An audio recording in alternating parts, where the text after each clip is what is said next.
ನಿನ್ನಿಂದ ಶುರುವಾಗಿದ ಧಾರಾಕಾರ ಮಳೆಯಿಂದ ಬೆಳ್ಳೂರು ರೋಡ್ದಿಂದ ಹುದ್ಲಿವರೆಗೆ ಹೋಗುವ ಬಳ್ಳಾರಿ ನಾಲೆ ಉಕ್ಕ ಹರಿಯುವುದಕ್ಕೆ ಕೆಲವೇ ಕ್ಷಣದಲ್ಲಿ ಟೈಮ್ ಇದೆ.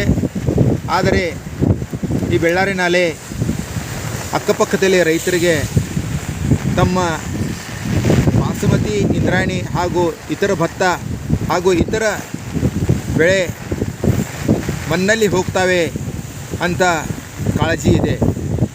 ಆದರೆ ಸಂಬಂಧಿಕ ಅಧಿಕಾರಿಗಳು ಹಾಗೂ ಜನಪ್ರತಿನಿಧಿಗಳು ಈ ಬಳ್ಳಾರಿ ನಾಲೆ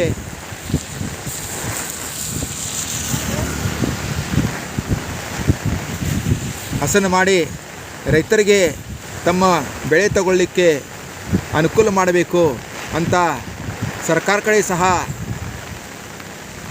ಇಲ್ಲಿಯ ಎಲ್ಲ ಬಡ ರೈತರ ಪರವಾಗಿ ನಾನು ರಾಜು ಮರವೆ ಒಂದು ಸಣ್ಣ ರೈತ ಕಳಕಳಿಯ ವಿನಂತಿಸುತ್ತೇನೆ.